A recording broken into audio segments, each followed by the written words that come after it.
Battle for the shogunate and revisit 100 years of samurai history in Rokumon.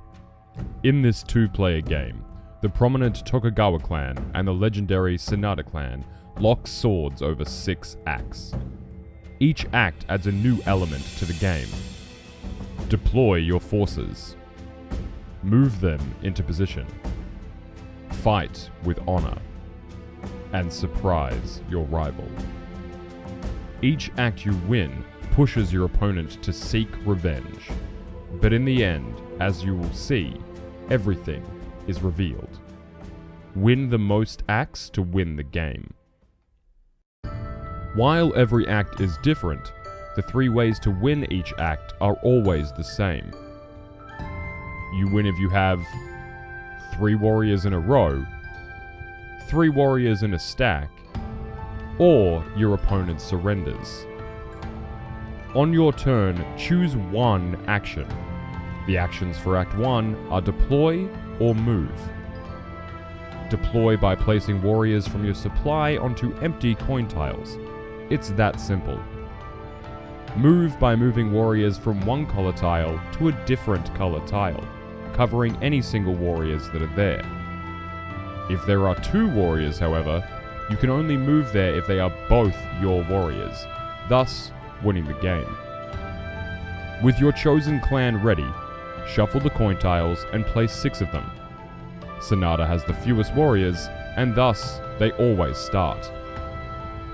At the end of each act, the defeated clan receives a revenge token which can be used from Act 3 to bolster warriors when they fight.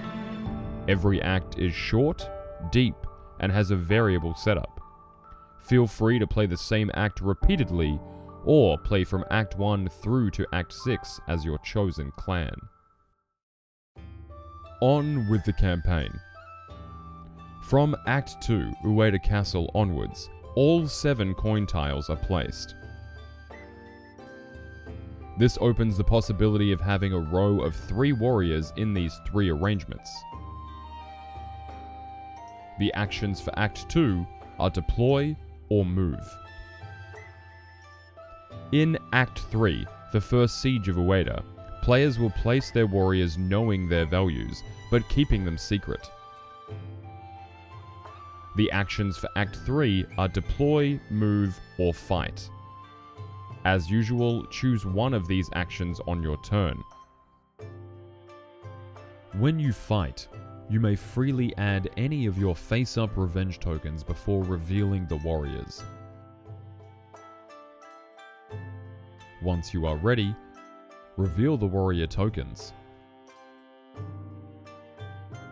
Each revenge token adds 1 to your warrior. The highest warrior remains on the tile. The other is returned to be deployed on future turns. If tied, they are both returned. The only exception to this is when Sanada's 6 and Tokugawa's 1, marked with a star, fight. In this case, the 1 always wins and remains on the tile. In Act 4, the second siege of Ueda, a new action is introduced. The actions for the rest of the game are deploy, move, fight, or surprise. Surprise by moving any coin tile to anywhere on the board so that it touches at least 2 other coin tiles. The warriors on the tile remain on the tile. This is a once per act action which can be used defensively or offensively. In Act 5, Winter in Osaka, one of the tiles is flipped over, creating a 3rd color coin tile. This tile represents the Sanada Maru, the impregnable fort built by Sanada to protect the Osaka castle. In Act 6, Summer in Osaka, warriors are placed face up. As mentioned earlier, In the end, everything is revealed. At the end of the game, the player with the fewest revenge tokens wins. If tied, play Act 6 one last time and see who becomes the new Shogun of Japan. In the fully illustrated rulebook, you will find the Epilogue Return to Ueda for solitaire play, and the Code of Honor to always ensure a fair challenge. Download a forever free print and play edition of Rokumon now to get the full game.